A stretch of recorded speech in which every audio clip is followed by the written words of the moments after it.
Hello दोस्तों, स्वागत है आपका हमारे यूट्यूब चैनल में। तो देखिए, कल हमने जो है चर्चा की थी खिलजी वंश की, और खिलजी वंश के जो अंतिम शासक थे कुतुबुद्दीन मुबारक खिलजी, उसी की हत्या कर देता है। उसी का एक विश्वास पात्र सरदार होता है जिसका नाम था खुसरो खां, ठीक है। और वही खुसरो खां जो है नसीरुद्दीन खुसरो खां के नाम से गद्दी पर बैठता है। लेकिन तभी हमने आपको बताया था कि गाजी मलिक के नाम से प्रसिद्ध जो दीपालपुर पंजाब का सूबेदार होता है, उसने जो है खुसरो खां की हत्या कर दी, और हत्या करने के बाद एक नए राजवंश की स्थापना की, और वही वंश कहलाता है तुगलक वंश। तो इस तरह देखिए, तुगलक वंश का टाइम है टोटल 1320 से 1414 ईस्वी। लगभग इन्होंने कितने वर्षों तक, 94 वर्षों तक शासन किया था, ठीक है। कहते हैं सर्वाधिक समय तक शासन करने वाला कौन सा राजवंश है? यही तुगलक वंश है। पहले देख लेते हैं तुगलक वंश के कौन कौन सुल्तान हुए, एक क्रम से उनकी चर्चा कर लेते हैं, उसको खाका तैयार कर लेते हैं, फिर गियासुद्दीन तुगलक की चर्चा करते हैं। तो देखिए, पहला सुल्तान कौन बनेगा? तो वो होगा गियासुद्दीन तुगलक। देखिए, गियासुद्दीन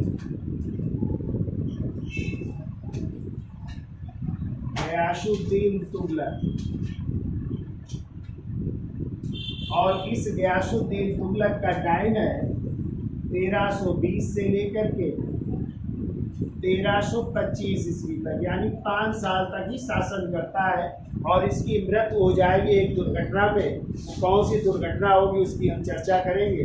किसमें जो है दब करके मरेगा, कौन सा महल होगा, ठीक है, कहाँ पे बनेगा महल, उसकी चर्चा की जाएगी। फिर गियासुद्दीन तुगलक के बाद उसका पुत्र अगला शासक बनता है, जिसका नाम है मोहम्मद बिन तुगलक। मोहम्मद बिन तुगलक। और मोहम्मद बिन तुगलक को जो है पागल बादशाह क्यों कहा जाता है, इसकी भी हम चर्चा करेंगे डिटेल में। क्या क्या उसकी योजनाएं थी, तो जियाउद्दीन बर्नी उसकी 5 योजनाओं की चर्चा करता है। कौन सी वो योजनाएं थी, क्यों वो असफल नहीं योजनाएं, उनकी हम चर्चा करेंगे। और इसीलिए एल्फिंस्टन महोदय ने इन्हें कहा है कि इनमें पागलपन का कुछ अंश था, जबकि ये दिल्ली सल्तनत का सबसे ज़्यादा पढ़ा लिखा, कई भाषाओं का ज्ञाता, तो सबसे ज़्यादा पढ़ा लिखा सुल्तान होते हुए भी इसे पागल बादशाह कहा जाता है, ठीक है। और इसका टाइम है लिख लो 1325 से लेकर के 1351 ईस्वी तक, ठीक है। अब देखिए, मोहम्मद बिन तुगलक के कोई पुत्र नहीं था, इसलिए उसने अपने चचेरे भाई फिरोज शाह तुगलक को अपना उत्तराधिकारी घोषित किया। इस तरह अगला सुल्तान बनेगा फिरोज शाह तुगलक। और फिरोज शाह तुगलक का टाइम है 1351 से लेकर के 1388 ईस्वी तक इसका शासनकाल है। तो फिरोज शाह तुगलक के समय पढ़ेंगे कि उसने 24 करोड़ को समाप्त कर केवल 4 कर लगाए थे, ठीक है, जजिया, जकात, खुम्स और खराज। और यही पहला सुल्तान होगा जो ब्राह्मणों पर क्या लगाएगा? जजिया कर लगाएगा, ठीक है।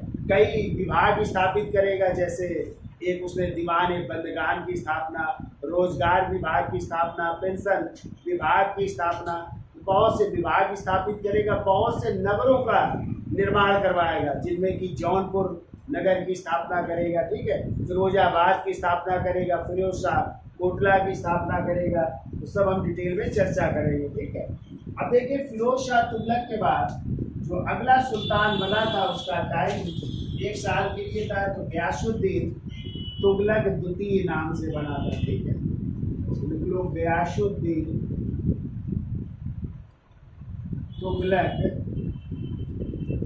द्वितीय है, और इनका टाइम है 1388 से लेकर के 1389 ईस्वी तक ये सुल्तान रहता है, 1 साल के लिए, ठीक है। फिर इसके बाद अगला सुल्तान बना था, वो भी 1 साल के लिए ही रहता है, जिसका नाम था अबू बकर। अबू बकर बनेंगे, और इनका भी टाइम है 1389 से लेकर के 1390 ईस्वी तक। अब वक्त का शासन काल है, ठीक है। फिर अगले शासक बने थे नसीरुद्दीन मोहम्मद शाह तुगलक। नसीरुद्दीन मोहम्मद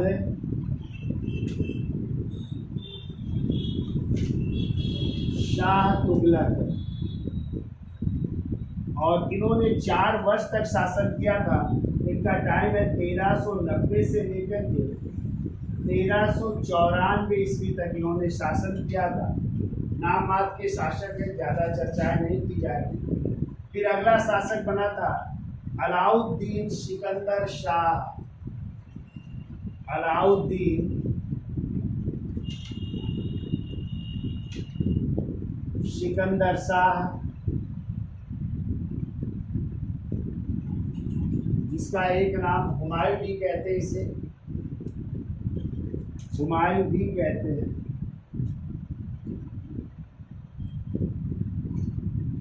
और इसका टाइम है 1394 से लेकर के 6 सप्ताह तक है, 6 वीक तक ये शासन रहा।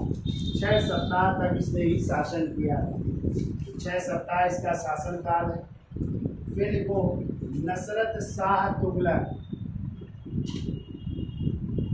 नसरत शाह तुगलक,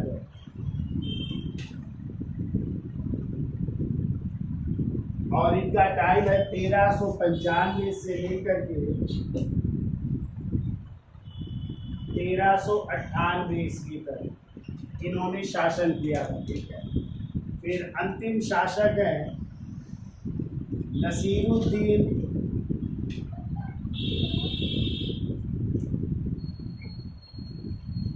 महमूद तुगलक। नसीरुद्दीन महमूद तुगलक, और इसका टाइम है 1398 से लेकर के 1413 या कहीं कहीं 1414 मिल जाता है, क्योंकि फिर इसके बाद दौलत हाँ बन जाएगा थोड़े समय के लिए, तो कहीं कहीं 1413 या कहीं कहीं 1414 मिलता है, ठीक है। और ये अंतिम सुल्तान था जिसकी सल्तनत के बारे में लोग व्यंग्य पूर्वक कहा करते थे कि सुल्तान की सल्तनत दिल्ली से पालन तक फैली हुई है। और इसी के शासनकाल में एक मंगोल आक्रमणकारी का आक्रमण होगा और उसका नाम होगा तैमूर लंग, जो 1398 में आक्रमण करेगा। किसके समय? नसीरुद्दीन महमूद तुगलक के समय, ठीक है। तो ये तुगलक वंश की शासकों की जो है क्रम है, तो कौन कौन शासक बने ये क्रम में, लेकिन हम मेन शासकों की चर्चा करेंगे। पहला कौन था संस्थापक? गयासुद्दीन तुगलक, टाइम है 1320 से 25। मोहम्मद बिन तुगलक 1325 से 1351। फिरोज शाह तुगलक 1351 से 1388 ईस्वी। गयासुद्दीन तुगलक द्वितीय 1388 से 1389। अबू बकर 1389 से 90। नसीरुद्दीन मोहम्मद शाह तुगलक 1390 से 94। अलाउद्दीन सिकंदर शाह, जिसे हुमायूं के नाम से भी जानते हैं, 1394 से 6 सप्ताह तक शासक रहा। फिर नसरत शाह तुगलक 1395 से 1398 ईस्वी। फिर आ जाएगा नसीरुद्दीन महमूद तुगलक 1398 से 1413, ठीक है। अब देखिए इन सुल्तानों में यदि हम चर्चा करें कि इनमें से कितने सुल्तान हैं जिनकी माँ हिंदू थी, बता सकते हैं आप लोग? हमने शुरू में पढ़ाया था, तो आप लोग पढ़ेंगे अभी इन्हीं के बारे में। गयासुद्दीन तुगलक, इनकी माँ जो है कौन थी? एक हिंदू महिला थी, ठीक है। इनकी माँ एक हिंदू महिला थी। एक तो ये सुल्तान हो गए जिनकी माँ हिंदू है, ठीक है। दूसरे आपके सुल्तान हैं फिरोज शाह तुगलक, ठीक है। तो इनकी माँ भी जो है एक हिंदू महिला है, हिंदू जाट कन्या थी, तो इनकी माँ भी क्या है? हिंदू महिला है, ठीक है। तो 2 सुल्तानों की माँ क्या है? हिंदू है इस तुगलक वंश में। इसके पहले आप लोगों ने नसीरुद्दीन खुसरो शाह पढ़ा था, और नसीरुद्दीन खुसरो शाह की भी माँ कौन थी? हिंदू थी। और हमने लिखा है ना, वो भी हिंदू धर्म से परिवर्तित है, मुसलमान था, तो उसकी माँ भी हिंदू हो गई। तो कितने सुल्तान हो गए दिल्ली सल्तनत में? 3। लेकिन चौथा आप लोग पढ़ोगे जब, तो वो चौथा होगा सिकंदर लोदी। जब आप लोग आगे पढ़ेंगे सिकंदर लोदी, सिकंदर लोदी की भी माँ जो है क्या थी? एक हिंदू महिला थी, ठीक है, इनकी माँ भी एक हिंदू महिला थी, ये भी याद रखिएगा। और फिर सिकंदर लोदी के बाद जब मुगल वंश शुरू होगा तो मुगल वंश में भी 2 सुल्तानों की माँ हिंदू थी। कौन कौन से 2 सुल्तान हैं? एक जहांगीर और एक शाहजहां। दोनों की माँ कौन थी? हिंदू थी ना, राजपूत महिला थी, जोधाबाई जगत गोसाई नहीं थी, वो भी पढ़ेंगे आप लोग, ठीक है। तो मुगल काल में भी 2 सुल्तानों की या 2 शासकों की माँ हिंदू थी। और यहाँ पे कितने हो गए? खुसरो शाह, गयासुद्दीन तुगलक, फिरोज शाह तुगलक और सिकंदर लोदी की माँ क्या थी? हिंदू। याद रहेगा, ठीक है, तो ये भी आपको याद रखना है, ठीक। अब देखो, ये जो तुगलक शासक थे ये किस जाति के थे? किस जात के थे? ये करौना जात के थे। किस जात के थे? करौना जात के थे। और ये उल्लेख किया है किसने? इब्न बतूता ने। किसने? इब्न बतूता कहता है ये किस जात के थे? करौना जाति से संबंधित थे। लेकिन कुछ लोग कहते हैं ये मिश्रण थे, चगताई मंगोल थे। तो देखो, मिर्जा हैदर दोगलक ने लिखा है, मिर्जा हैदर दोगलक की पुस्तक है तारीख रसीदी है। इनकी पुस्तक है तारीख रसीदी। तो उसमें इन्होंने क्या कहा है? कहा है कि ये जो है मिश्रण थे, यानी कह सकते हैं चगताई मंगोल थे। तो देखो, चगताई मंगोल कहा है, लिख लीजिएगा, चगताई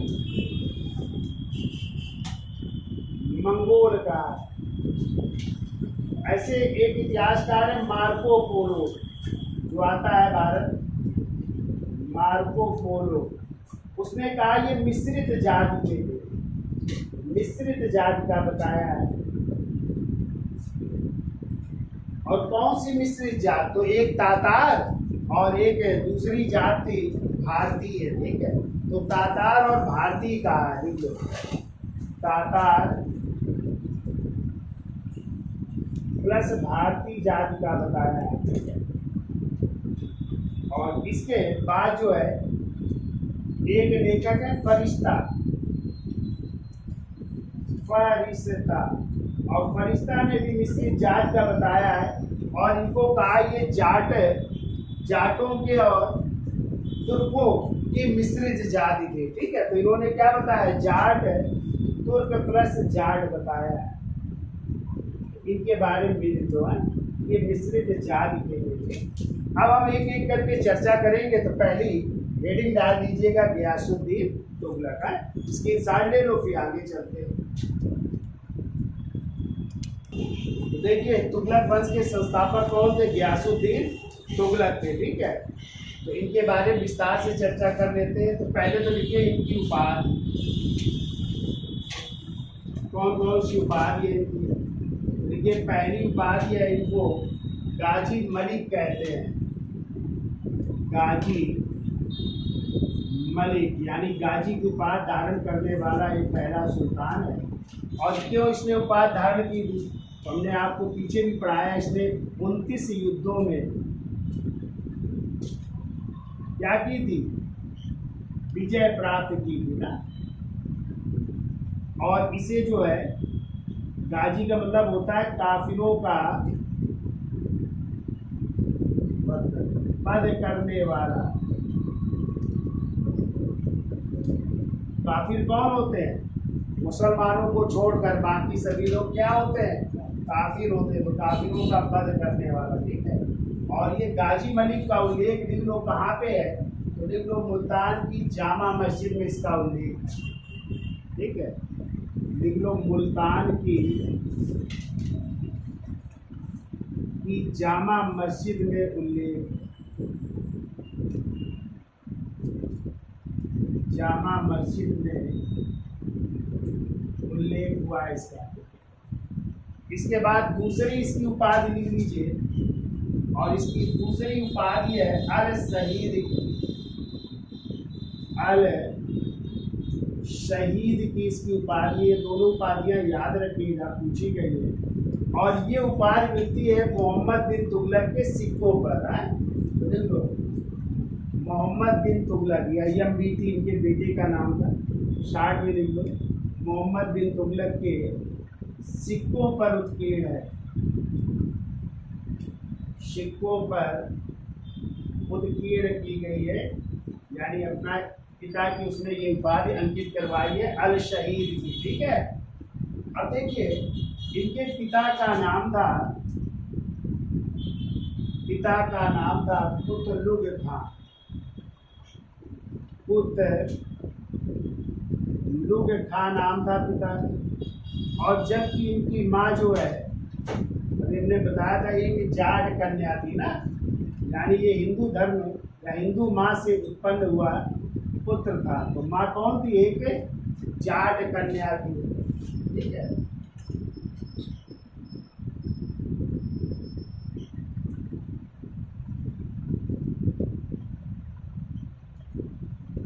कहते हैं अलाउद्दीन खिलजी के समय उसने कितने युद्धों में, 29 युद्धों में विजय प्राप्त की थी, इसलिए इसे गाजी की उपाधि दी गई। ठीक है।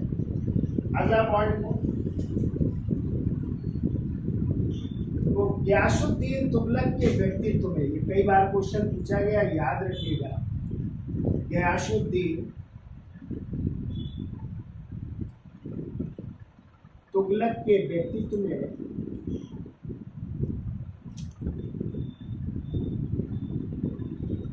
में रस्म ए मियान, रस्म ए मियान इसको कहते हैं मध्यम पंथी नीति। जब मध्यम मार्ग अपनाया उसने, मध्यम पंथी नीति, इसको कहते हैं रस्म ए मियान, यानी ना अधिक क्रोध होना ना अधिक संयम होना, ये उसकी नीति थी। ठीक है। यानी शक्ति, नरमी एवं संयम का मिश्रण था। ऐसे शक्ति, सत्य भी था, कामा नरमी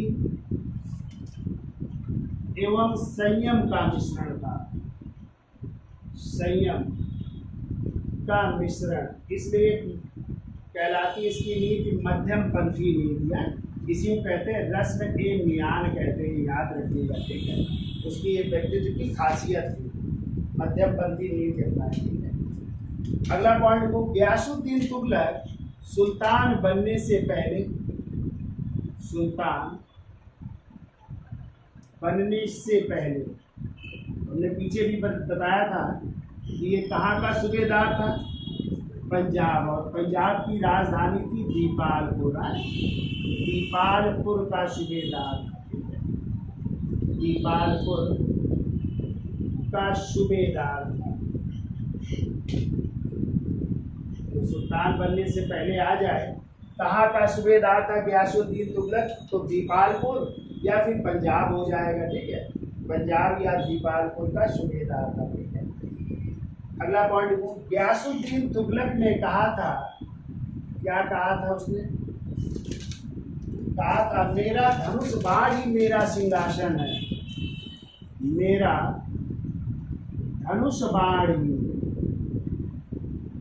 मेरा धनुष बाण ही मेरा सिंहासन है। क्योंकि वो हमेशा युद्ध में ही विलीन रहा, युद्ध ही लड़ता रहा, तो वो कहता है मेरा धनुष बाण ही मेरा क्या है? सिंहासन है। ये बात कही थी गियासुद्दीन तुगलक ने। ठीक है। तो हमेशा जो है मंगोलों से युद्ध लड़ता रहा और युद्धों में विजय भी प्राप्त की, इसलिए उसे गाजी की उपाधि भी मिली। वो कहता है धनुष बाण ही मेरी क्या है? मेरा सिंहासन है। अगला पॉइंट लिखो, गियासुद्दीन तुगलक ने किसानों की स्थिति की सुधार के लिए, किसानों की स्थिति के सुधार के लिए दो कार्य किए। सुधार के लिए दो कार्य किए। कौन कौन से कार्य कर रहा है किसानों की स्थिति सुधारने के लिए? तो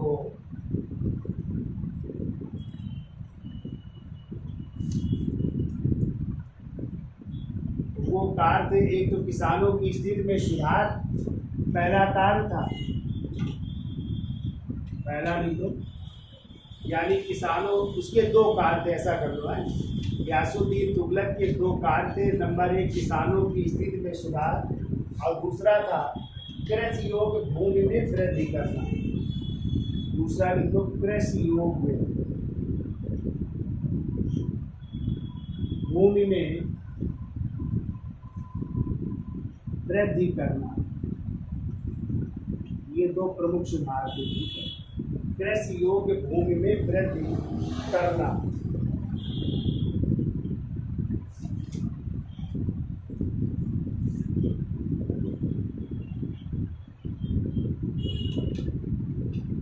अगला पॉइंट वो अलाउद्दीन खिलजी द्वारा, अलाउद्दीन खिलजी द्वारा जारी की गई या लागू की गई भूमि लगान तथा मंडी, भूमि लगान तथा मंडी की नीति के पक्ष में वह नहीं था। भूमि लगान व मंडी की नीति के पक्ष में, नीति के पक्ष में वह नहीं था, वह नहीं था। अब इसके अलावा जो है उसने अपने आप को बताया था, अलाउद्दीन खिलजी ने, जो गांव के अधिकारी होते थे ना, खुद मुकद्दम और चौधरी, हमने बताया था खुद होते थे जमींदार, मुकद्दम कौन होते थे, गांव के मुखिया, और चौधरी होते थे साधारण किसान। तो अलाउद्दीन खिलजी ने उनसे विशेषाधिकार ले लिया था ना, छीन लिया था। इसने क्या किया, फिर उन अधिकारियों को विशेषाधिकार वापस कर दिया, ठीक है। इसका स्क्रीनशॉट ले लो, फिर आगे लिखते हैं। तो लिखिए, गयासुद्दीन तुगलक ने, गयासुद्दीन तुगलक ने खुद कामा मुकद्दम और चौधरी को उनके विशेषाधिकारों को लौटा दिया, विशेषाधिकारों को लौटा दिया जो अलाउद्दीन खिलजी ने छीन लिए थे, ठीक है। यानी उनको पुराने अधिकार दे दिए हैं। खुद माने क्या होता था, जमींदार, मुकद्दम माने प्रधान मुखिया और चौधरी साधारण किसान, को पुराने अधिकार दे दिए, ठीक है। देखो, लगान निश्चित करने में, लगान निश्चित करने में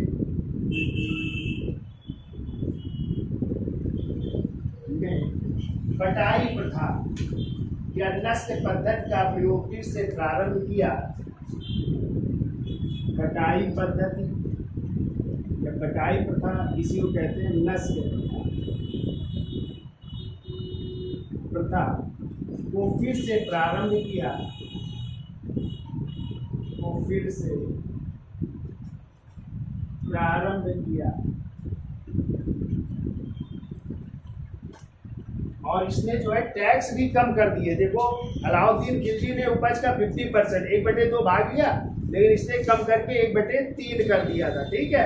और कहा कि जो है प्रतिवर्ष जो राजस्व बढ़ाया जाएगा, तो एकदम नहीं बढ़ाया जाएगा, प्रतिवर्ष 1/10 से 1/11 भाग ही राजस्व बढ़ाया जाएगा, जिससे किसान जो है परेशान ना हो, ठीक है। तो बढ़ाने का भी उसने क्या किया कि कितना नहीं बढ़ाया जाएगा, प्रतिवर्ष कितना बढ़ाया जा सकता है, 1/10 से 1/11 बढ़ाया जाएगा, ठीक है। तो देखिए अगला पॉइंट लिखिए, वो ऋणों की वसूली को बंद करवा दिया, ऋणों की वसूली को बंद करवा दिया।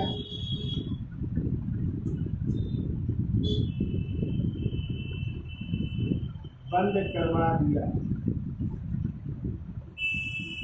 ऋणों की वसूली को बंद करवा दिया तथा भू राजस्व की दर 1/3 की गई, तथा भू राजस्व की दर, भू राजस्व की दर 1/3 की गई। 1/3 किया गया, 1/3 किया गया, जबकि राव जी ने कितना किया था, 1/2 कर दिया था। ठीक है, और देखो देखो एक वर्ष में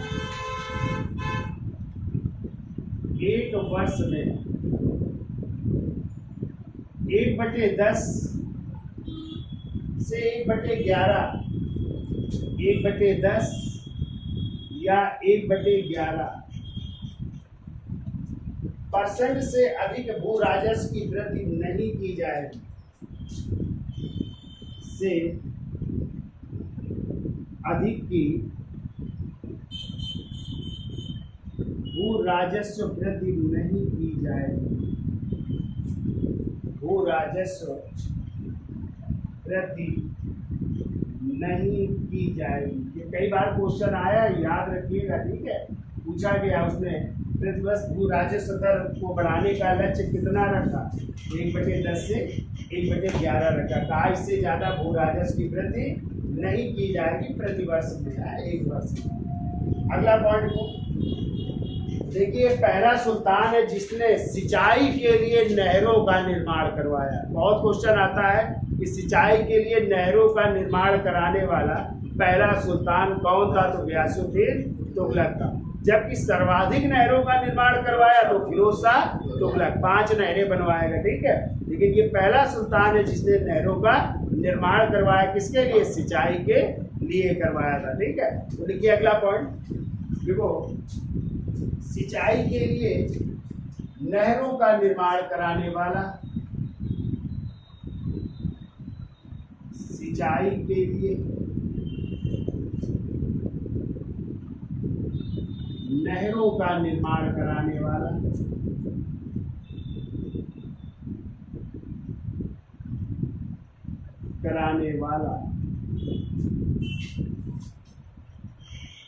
यह प्रथम सुल्तान था,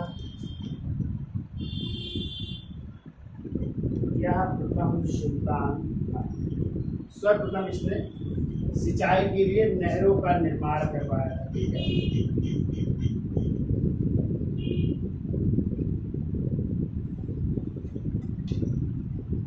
अगला पॉइंट को, इसके अलावा इसने अपनी एक नगर बसाया। ठीक है, और राजधानी बनाई उसको। तो राजधानी किसको बनाया, तुगलकाबाद नामक नगर बसाया। तुगलकाबाद नामक नगर बसाकर इसको अपनी राजधानी बनाया। ठीक है, और कहते हैं तुगलकाबाद शहर जो है, जो कोई भी देखता था तो उसकी आंखें क्या हो जाती थी, चौंधिया जाती थी। ठीक है, इतनी चमक थी। और कहते हैं पहली बार जो है उसने जो इमारतों का निर्माण करवाया उसमें ढलवा दीवारों का प्रयोग किया। कैसी ढलवा, मतलब टाई डांच नहीं, जो पुल उल बनते थे पहले ऐसे गोलाकार, कहते हैं उसका जो है निर्माण भी करवाया था इमारतों में। तो जब हम इमारतें लिखवाएंगे, जब स्थापत्य कला चर्चा करेंगे ना, टॉपिक जब शासन पढ़ाएंगे तो वहाँ पे चर्चा करेंगे। ठीक है, लेकिन याद रखिएगा उसकी इमारतों में कौन सी दीवारों का, ढलवा दीवारों का प्रयोग किया गया है। किसे राजधानी बना रहा है, तुगलकाबाद को अपनी राजधानी बना रहा है। ठीक है, अगला पॉइंट देखो गयासुद्दीन तुगलक ने अपने पुत्र जिनका नाम था यमनीति यानी मोहम्मद बिन तुगलक को कौन सी उपाधि प्रदान की,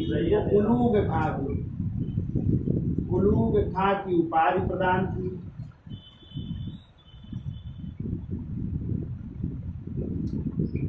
अपने पुत्र मोहम्मद बिन तुगलक को उलूग खां की उपाधि प्रदान की और दक्षिण भारत में सल्तनत के प्रभुत्व की स्थापना के लिए भेजा है और दक्षिण अभियान पर भेजा, ऐसा कहें, और दक्षिण अभियान पर भेजा। दक्षिण अभियान भेजा जा रहा है, तो कहाँ पे जा रहा है ये, तो देखो 1321 ईस्वी में, 1321 ईस्वी में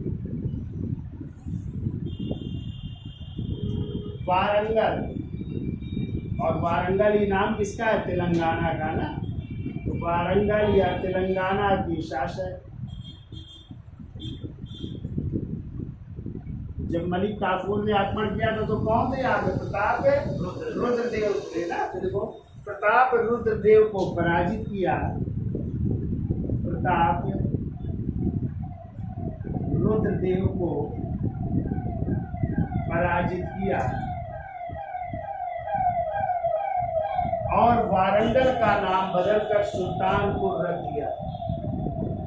और वारंगल का नाम बदलकर सुल्तानपुर रख दिया था। वारंगल का नाम बदल दिया और क्या रख दिया? सुल्तानपुर रख दिया। ठीक है।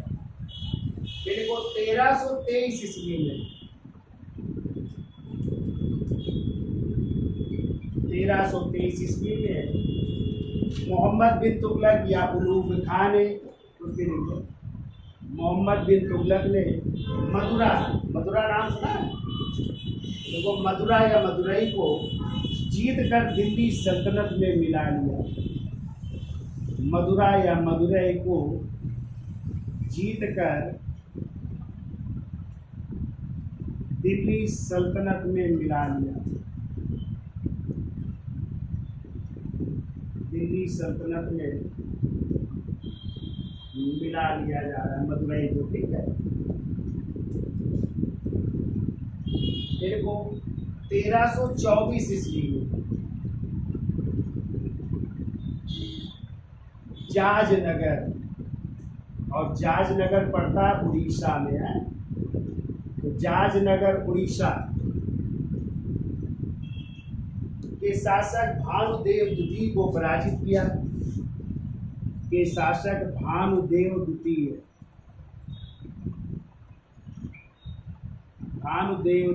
को पराजित किया। इनको पराजित कर रहा है और कहते हैं उड़ीसा से एक प्रशस्ति मिली है, राज महेंद्री प्रशस्ति। देखो उड़ीसा से प्राप्त है, उड़ीसा से प्राप्त है राज महेंद्री प्रशस्ति है। राज महेंद्री प्रशस्ति में उलूग खां को या मोहम्मद बिन तुगलक को उलूग खां को विश्व का खान कहा गया है। ठीक है, याद रखिएगा क्या कहा गया इसमें? विश्व का खान कहा गया है। विश्व का खान कहा गया है किसे? मोहम्मद बिन तुगलक या उलूग खां को जो है उड़ीसा से प्राप्त हुआ है एक प्रशस्ति, राज महेंद्री प्रशस्ति। इसमें उलूग खां को विश्व का खान कहा गया है। ये नोट कर लीजिएगा।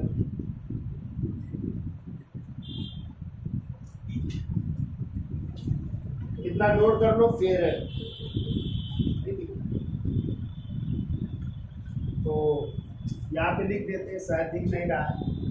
तो उड़ीसा से प्राप्त है, यहाँ पे लिख दे रहे हैं, उड़ीसा से प्राप्त राज महेंद्री प्रशस्ति में, राज महेंद्री प्रशस्ति में उलूग खां को विश्व का खान कहा गया।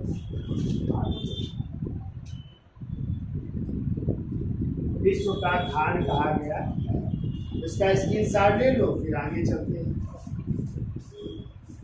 देखिए अब गयासुद्दीन तुगलक का अंतिम अभियान हो रहा है बंगाल में 1324-25 ईस्वी में, और बंगाल के शासक है गयासुद्दीन बहादुर। कौन है?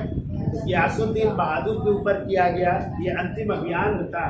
और इसी समय जो है निजामुद्दीन औलिया ने इन्हीं गयासुद्दीन तुगलक के बारे में कहा था, हनूज दिल्ली दूरस्थ, यानी हजूर दिल्ली अभी दूर है। और कहते हैं उनकी ये कहावत सही प्रतीत हो गई, क्योंकि आपको पता है गयासुद्दीन तुगलक और निजामुद्दीन औलिया के बीच मन मुटाव चल रहा था धन को लेकर के। और पिछले अपने टॉपिक में बताया था जब नसीरुद्दीन खुसरो का सुल्तान बना था तो उसने सूफी संतों और शेखों को बहुत सा धन दिया था। और हमने बताया था कि नसीरुद्दीन खुसरो शाह ने निजामुद्दीन औलिया को 5 लाख टका धन दिया था। तो उसी की मांग की थी इसने गयासुद्दीन तुगलक ने, तो सब ने तो वापस कर दिया था, लेकिन निजामुद्दीन औलिया ने देने से मना कर दिया था। तो जब मना कर दिया तो गयासुद्दीन तुगलक को अभियान में जाना था, बंगाल अभियान में, तो उन्होंने कहा मेरे वापस आते आते जो है मुझे धन मिल जाना चाहिए, नहीं तो मैं अपने राज से आपको निकाल दूंगा।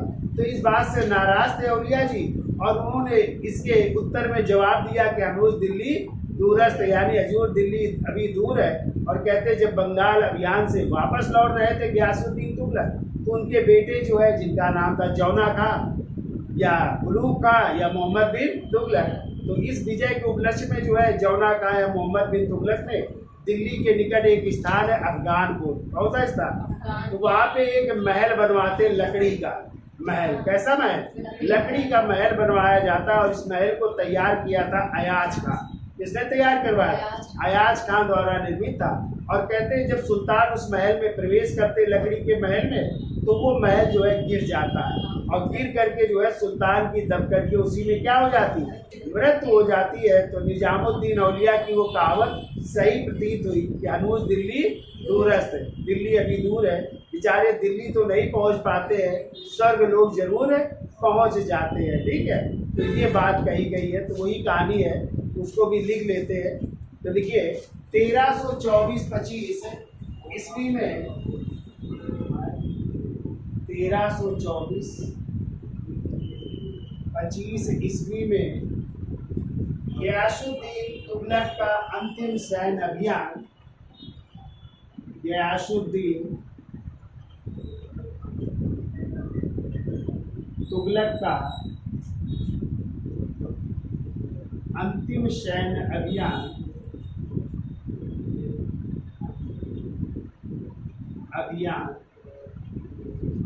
बंगाल के शासक,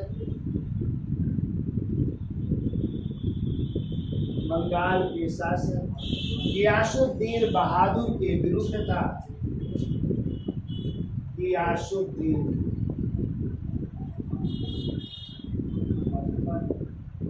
बहादुर के विरुद्ध था।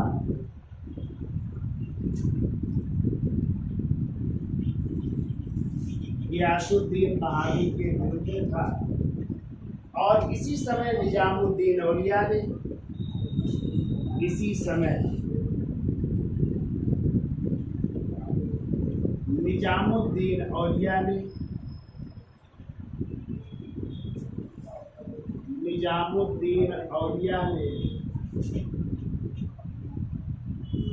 गयासुद्दीन तुगलक के बारे में कहा हनूज दिल्ली दूरस्थ, हनूज दिल्ली दूरस्थ। इसका मतलब है हजूर दिल्ली अभी दूर है, कहा था, क्योंकि सुल्तान का औलिया से मन मुटाव चल रहा था, औलिया से मन मुटाव चल रहा था। और मन मुटाव का कारण अभी हमने आपको बताया, ठीक है, कि वो धन वापस करने की मांग कर रहे थे, मन मुटाव चल रहा, ठीक है। तो ये बात कही थी हनूज दिल्ली दूरस्थ।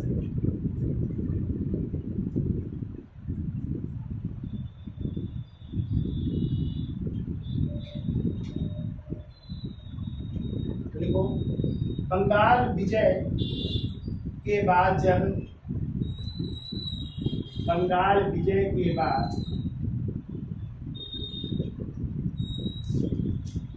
जब गयासुद्दीन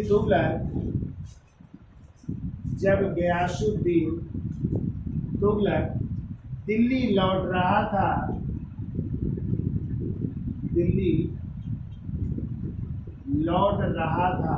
तो कहते रास्ते में एक मिथिला पड़ता है, और मिथिला के शासक थे हरपाल देव, उनको पराजित किया पहले, और फिर जो है जब दिल्ली लौट रहा है तो उनके पुत्र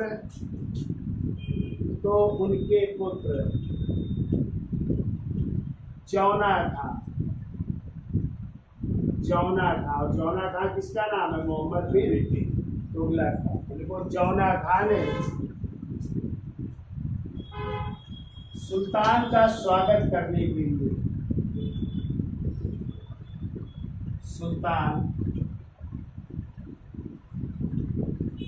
का स्वागत करने के लिए दिल्ली के निकट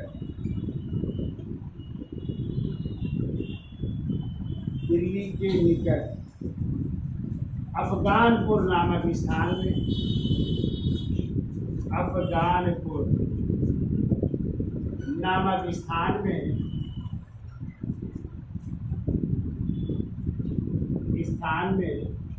लकड़ी का महल बनवाया। जो अयाज खां द्वारा निर्मित था।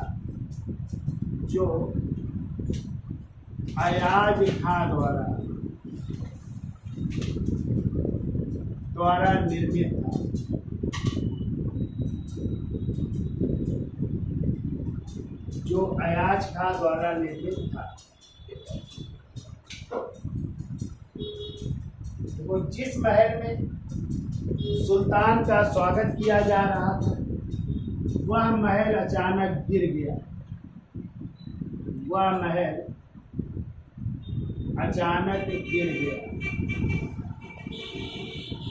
वो जिस महल में सुल्तान का स्वागत किया जा रहा था, वह महल अचानक गिर गया और सुल्तान तथा उसके छोटे पुत्र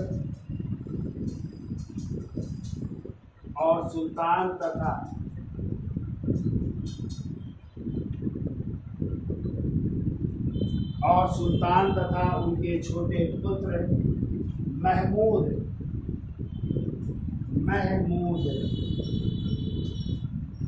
तथा कुछ अन्य गणमान्य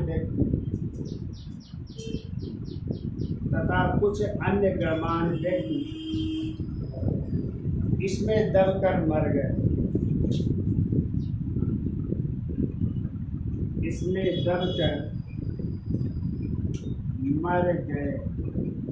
तो सुल्तान और उनका बेटा और कुछ अन्य गणमान्य भक्त इसमें दब करके मर जाते हैं। ठीक है, देखो इब्न बतूता ने इस घटना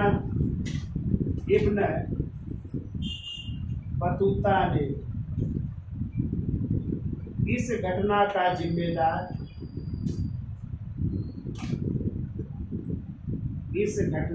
जिम्मेदार यमबीटी को ठहराया है, यानी मोहम्मद बिन तुगलक को ठहराया है। कहते उसने ऐसा महल बनवाया कि जरा से धक्के में गिर जाए। ठीक है, और कुछ इतिहासकार कहते हैं कि हाथी जब प्रवेश कर रहे थे तो वो आपस में लड़ गए और उन्हीं की टक्कर से वो महल गिर गया और इस कारण जो है सुल्तान को उसमें दब करके मृत हो गए। ठीक है, देखो इतिहासकार मेहदी हुसैन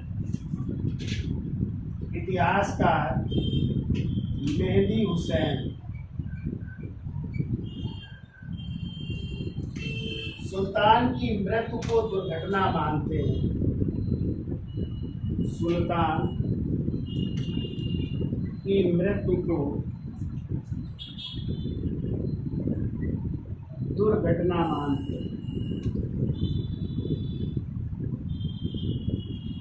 दुर्घटना मानते हैं। जबकि बर्नी ने लिखा है, वो बर्नी के अनुसार आसमान से अचानक बिजली गिरी और सुल्तान ढेर हो गया।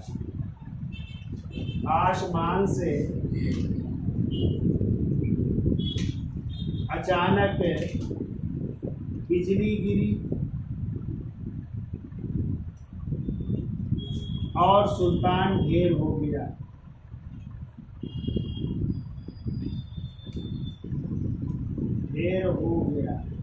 अलग अलग इतिहासकारों ने अलग अलग बातें बताई हैं, तो लेकिन मेन कारण हाथियों की टक्कर थी, जिस कारण महल गिर गया और गिर करके उसकी मृत्यु हो जाती है। ठीक है, अब देखिए कुछ कथन है, उनके बारे में भी हम चर्चा कर लेते हैं, इसमें क्या कहा है।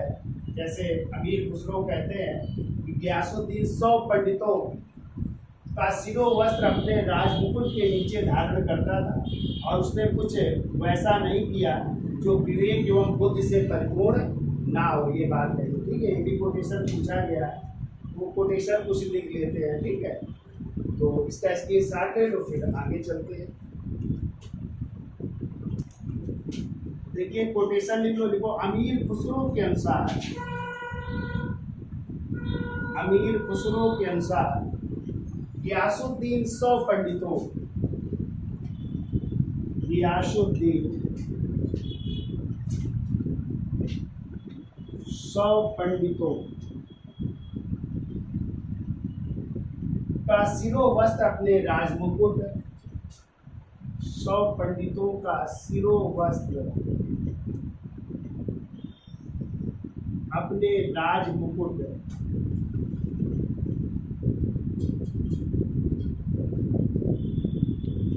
अपने राजमुकुट के नीचे धारण करता था,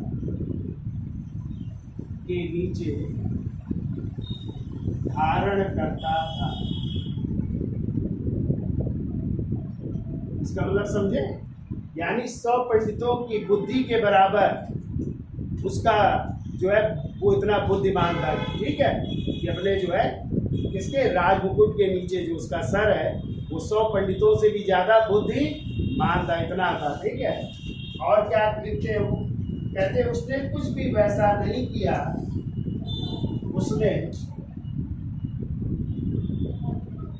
कुछ भी वैसा नहीं किया,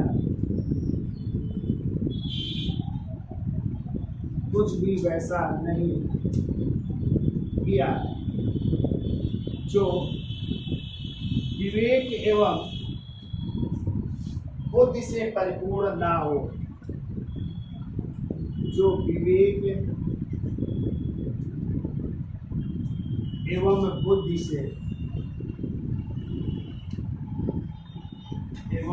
से परिपूर्ण ना हो।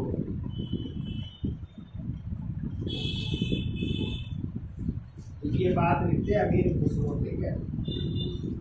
ये देखो बर्नी के अनुसार, जियाउद्दीन बर्नी क्या लिखते हैं, देखिए इतिहासकार बर्नी के अनुसार कहते हैं गियासुद्दीन तुगलक के काल में या इनके काल में, चाहे वो पूरा नाम लिखो, इनके काल में भिखारियों ने भी काम करना शुरू कर दिया था, यानी भिखारी भी अब क्या करने लगे थे, काम करने लगे थे। देखो भिखारी भी काम धंधों में लग गए, भिखारी भी काम धंधों में लग गए, काम धंधों में लग गए, भिखारी भी अब काम करने लगे थे, ठीक है। ये बर्नी लिखते हैं। देखो तो डाक व्यवस्था को पूर्ण रूप से संगठित करने का श्रेय, डाक व्यवस्था को पूर्ण रूप से संगठित करने का श्रेय, संगठित करने का श्रेय गियासुद्दीन तुगलक को जाता है, गियासुद्दीन तुगलक को जाता है। डाक व्यवस्था बहुत अच्छी थी इसकी है। कहते प्रत्येक 2 या 3 मील पर, प्रत्येक 2 या 3 मील पर, 2 या 3 मील पर एक डाक चौकी स्थापित की गई, एक डाक चौकी स्थापित की गई। प्रत्येक 2 या 3 मील पर एक डाक चौकी स्थापित की गई और प्रत्येक डाक चौकी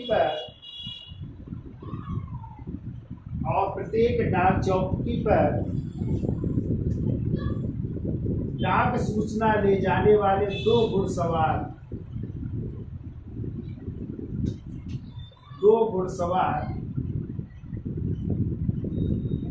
और प्रत्येक डाक चौकी पर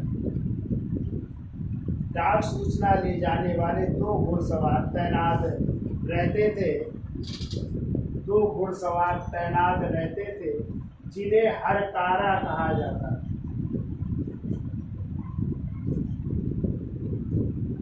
जिन्हें हरकारा कहा जाता। तो जो ले जाते थे डाक, उन्हें जो है हरकारा कहा जाता था। ठीक है,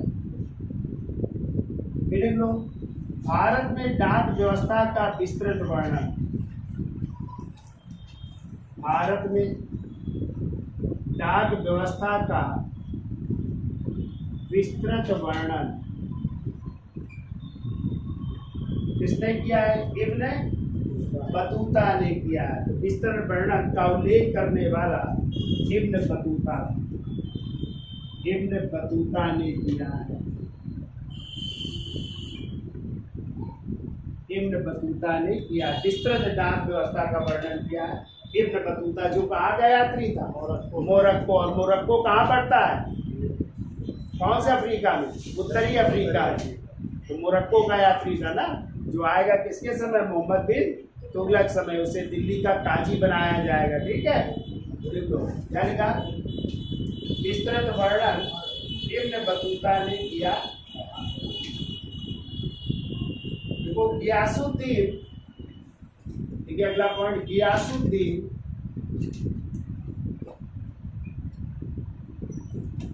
राजकवि अमीर खुसरो को,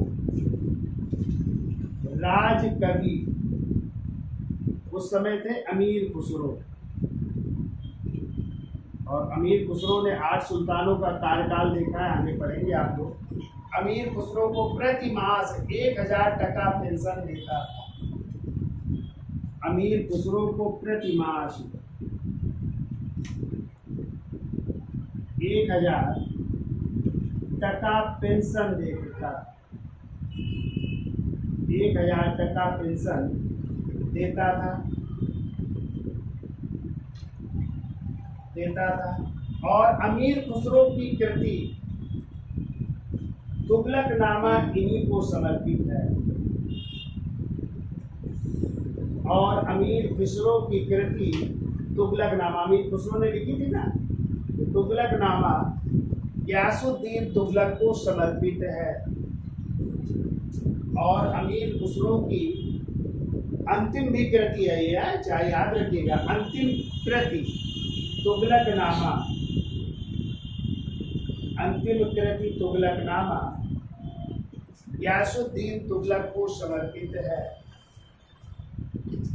अगला पॉइंट देखो, गियासुद्दीन तुगलक ने अपने साम्राज्य में संगीत पर, अपने साम्राज्य में संगीत पर प्रतिबंध लगा दिया। संगीत पर प्रतिबंध लगा दिया, संगीत को बंद कर दिया। जैसे औरंगजेब करते हैं वैसे इन्होंने भी बंद कर दिया। ठीक है, और अंतिम पॉइंट लिख लो, गियासुद्दीन के सिक्कों पर, गियासुद्दीन के सिक्कों पर मुल्के तेलंगाना अंकित है। मुल्के तेलंगाना, मुल्के तेलंगाना अंकित है। मुल्के तेलंगाना अंकित है, ये सिक्कों पर अंकित है।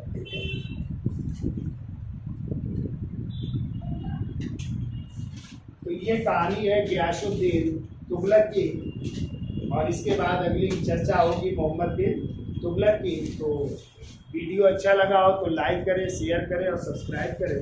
धन्यवाद।